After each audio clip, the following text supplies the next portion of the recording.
अस्सलाम वालेकुम, welcome back. तो आज का हमारा टॉपिक है exploiting SUIDs with shared object injection. तो सबसे पहले लैब की बात करते हैं। तो लैब आज मैंने चेंज की है। पहले जैसे हम लोग कर रहे थे लिनक्स प्रीफेक्ट अरीना, तो इसके अंदर तो मुझे कुछ इश्यूज आ रहे थे। लैब उसकी वीपीएन की कनेक्टिविटी और इस तरह के कुछ इश्यूज आ रहे थे जो कि ठीक हो ही नहीं रही थी। तो दूसरा ये है कि हमारे पास एक और लैब है लिनक्स प्रीवेस्क। बेसिकली इसका क्या है कि इसको आप जैसे मैंने फर्स्ट लेक्चर के अंदर लैब के अंदर जो लैब के ऊपर मैंने वीडियो बनाई थी कि आप लोकली भी लैब इसको डाउनलोड कर सकते हो। तो मैं अब लोकली चला रहा हूँ इसको। ये मेरे वीएम के अंदर ये एक लैब मैंने बनाई हुई है, सेम जो आप BM6 का जो वो बॉक्स है आप डाउनलोड कर लो सिंपली। मैंने वो इसकी भी लिंक डिस्क्रिप्शन में दे दूंगा अगर आपने मेरी पहली वीडियो नहीं देखी तो। नहीं तो आप पहली वीडियो देखें लैब सेटअप के अंदर, तो वो मैंने उसको दिखाया था, लेकिन डाउनलोड करके और चला के नहीं दिखाई थी। अगर किसी को कोई इश्यूज आ रहे हैं तो मैं कमेंट बॉक्स में मुझे बता दें, तो मैं इंशाल्लाह इस पर भी वीडियो बना दूंगा। तो हम लोग चलते हैं, सेम वही पैटर्न है। यहाँ पे आप देख लो कि इसका यूज़र नेम क्या है और पासवर्ड क्या है। तो मैंने इसको कनेक्ट नहीं किया। बेसिकली कमांड सेम है, जितनी भी ये लैब इसके अंदर एक्सरसाइजेज हैं वो बिल्कुल सेम है, लेकिन सिर्फ आप उसको अपनी लोकल लैब के अंदर कर सकते हो। लोकली आप उसको इंस्टॉल कर लो। तो आज का जो हमारा टॉपिक था वो शेड ऑब्जेक्ट इंजेक्शन था। तो उसकी तरफ चलते हैं कि शेड ऑब्जेक्ट इंजेक्शन क्या है और उसको एक्सप्लोर कैसे करते हैं। तो पहले चलते हैं, उसको कनेक्ट करते हैं SSH के थ्रू। SSH यूज़र एट उसका IP जो मेरी लोकल लैब है 192.132 192.168.1.132 ओके। और इसका पासवर्ड है पासवर्ड 321 डन। तो सबसे पहले देखते हैं कि कितनी हमारे पास फाइल्स हैं जिन पे SUID इनेबल है। तो आप देख लो यहाँ पे जितनी भी ये सारी चीज़ें हैं, जितनी भी आपके पास बाइनरीज शो कर रही हैं, आपने क्या करना है कि सिंपली आप टाइम, जब आप ज़्यादा टाइम स्पेंड करोगे इस पर और रिसर्च ज़्यादा करोगे तो आपको पता चल जाएगा कि कौन कौन सी ऐसी हैं जो एक्सप्लॉइटेबल नहीं हैं। तो जो न्यू बंदे हैं उनके लिए ये है कि वो हर फाइल को जाके GTFO बिन के ऊपर चेक करें कि क्या वो एक्सप्लॉइटेबल है। GTFO बिन, तो यहाँ पे आप जाके चेक कर सकते हो कि क्या वो एक्सप्लॉइटेबल है कि नहीं है।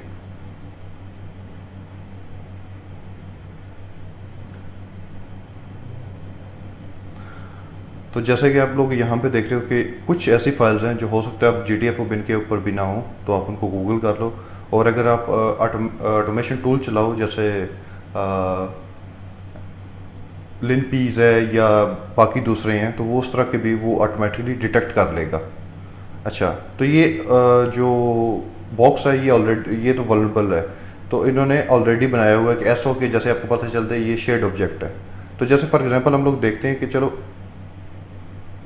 ये फाइल क्या कर रही है, इस पे कौन कौन सी परमिशन सेट हैं, और इसको रन करते हैं ls-la और उसके बाद फाइल। तो आप देख लो यहाँ पे जो SUID बिट भी सेट है और SGID भी, दोनों उसके ऊपर चल रही हैं।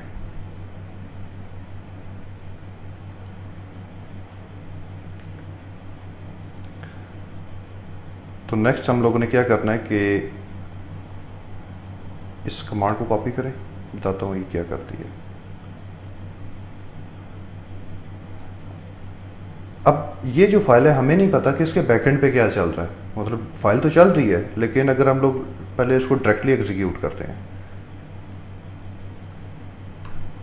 यूज़र लोकल बिन SUID SO, ठीक है, इसको रन करते हैं।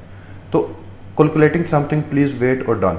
लेकिन हमें नहीं पता कि ये फाइल कर क्या रही है, बैकएंड पे क्या चल रहा है। तो STrace एक टूल है जिसके थ्रू आप चेक कर सकते हो कि उसको ट्रेस कर सकते हो, ट्रैक कर सकते हो कि उसके बैकएंड्स पे क्या चल रहा है। व्हाट इज STrace, ठीक है, इसको चेक करते हैं। अच्छा, strace is a diagnostic, debugging and instructional super utility for Linux. It's used to monitor and tamper with instruction between the process and the Linux kernel.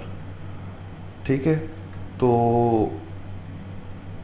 इस फाइल पहले check करते हैं एस्ट्रेस के साथ। एस्ट्रेस आपने लिखना है, उसके बाद आपने फाइल का पाथ देना है, उसके बाद इस तरह करके रन। तो ये कुछ रन हुआ है, लेकिन इसके अंदर बहुत सारा कुछ समझ लो गार्बेज टाइप की चीज़ें हैं। तो हम लोग क्या करते हैं, ग्रेप के साथ यूज़ करके कि जो जो चीज़ें हमें चाहिए सिर्फ वही शो करे। तो आपने क्या करना है, सिंपली ये एक चीट शीट है, ओपन एक्सेस और नो सच फाइल, क्योंकि ये अभी कंप्लीट शो नहीं कर रहा, तो यहाँ पे बहुत सारी आ रही थी कि नो सच फाइल्स और इस तरह की चीज़ें। ठीक है, तो आप इसको हिट एंटर करो, तो यहाँ पे आपको दिखा देगा कि कौन कौन सी फाइल्स हैं नो सच फाइल और डायरेक्टरी। कि ये जो एप्लीकेशन है ये कुछ ऐसी चीज़ें हैं जो उनको एक्सेस करने की कोशिश कर रही है, लेकिन एक्चुअल में वो अवेलेबल नहीं है। बहुत सारी लाइब्रेरीज हैं, जैसे for example home user dot config और libcalc.so।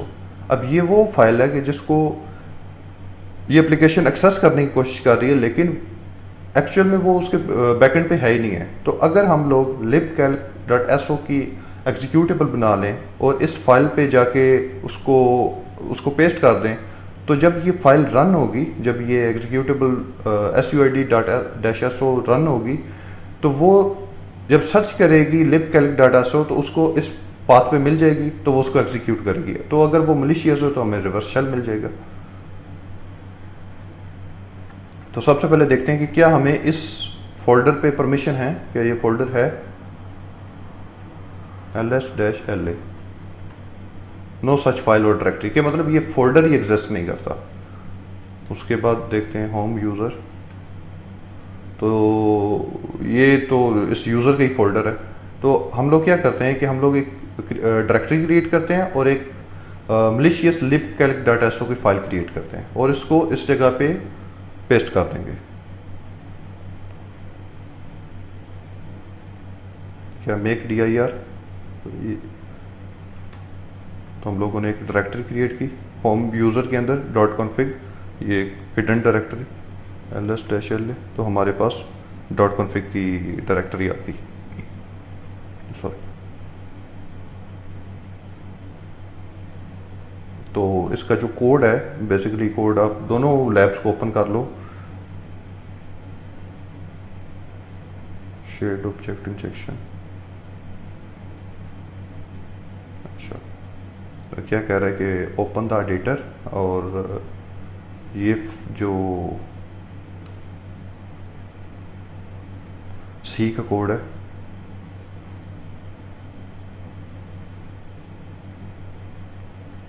हम लोग क्या करते हैं, टच libcalc.c एक फाइल बनाते हैं, nano libcalc.c, इसको एडिट करते हैं और उसके अंदर ये पेस्ट कर देते हैं। ठीक है, बेसिकली कर क्या रहे हैं, ये तो उसके स्टैंडर्ड हैं। उसके बाद इंजेक्ट करना है, और हम लोगों ने जो कमांड दी है क्या कर रही है, कॉपी बिन बैश, वो बिन बैश को कॉपी करेगी और उसके बाद उसको प्लेस कर देगी टेम्प की डायरेक्टरी के अंदर बैश के नाम से। और फिर उसके बाद ये chmod, जैसे हम लोगों ने लास्ट लेक्चर के अंदर भी यही किया था कि बैश के ऊपर जो हम लोगों ने suid बिट सेट की थी और उसके बाद उसको हम लोगों ने एग्जीक्यूट कर दिया था। तो ये वही सेम चीज़ कर रहा है कि पहले कॉपी करके टेम्प बैश के अंदर रखेगा, क्योंकि हमारी टेम्प एक्सेसिबल है और राइटेबल होती है, और उसके बाद टेम्प बैश, और उसके बाद ये इस फाइल को रन कर रहा है बैश डैश पी, मतलब प्रिविलेज मोड के साथ। तो सेव, ये सेव हो गई। तो आगे चलते हैं हम लोग, फिर हम लोगों ने इसको कंपाइल करना है। तो कंपाइल करने के लिए आपने पहले क्या करना है कि जीसीसी शेड, उसके बाद जो फाइल का पाथ है जहाँ पे आप लोग उसको आउटपुट देना चाहते हो, ये यहाँ पे हम लोग चाहते हैं कि आउटपुट हो। और उसके बाद ये वाली फ़ाइल है जिसके थ्रू जो हम लोग उसको, हमारी जो सी की फ़ाइल है ये वाली, ओके रन।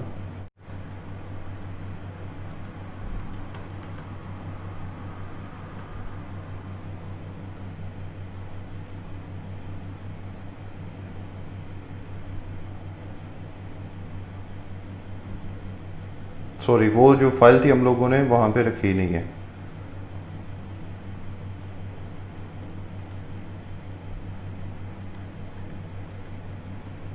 हाँ, इसको पहले मूव करते हैं। मूव libcalc.so,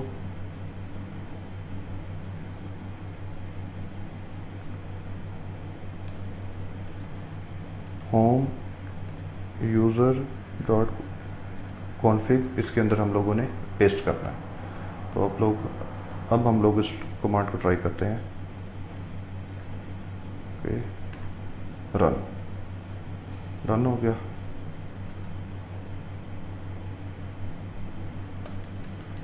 तो सिंपली आप क्या करो, आप चेक कर लेते हैं कि उसके अंदर फाइल आ गई है। cd home/user/.config ls किया तो हमारे पास ये देख लो libcalc.so की फाइल आ गई है।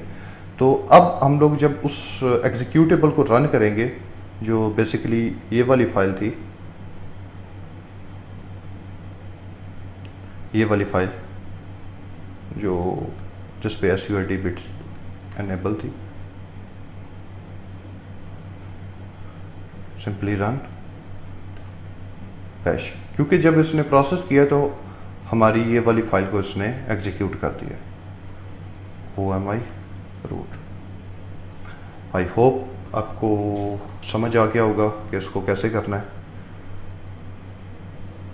अगर आपने अभी तक इस चैनल को सब्सक्राइब नहीं किया तो प्लीज़ सब्सक्राइब कर लें और साथ बेल के आइकन को भी प्रेस कर दें ताकि हर नए आने वाली वीडियो का नोटिफिकेशन आपको मिलता रहे। Thanks for watching this video. अल्लाह हाफिज़।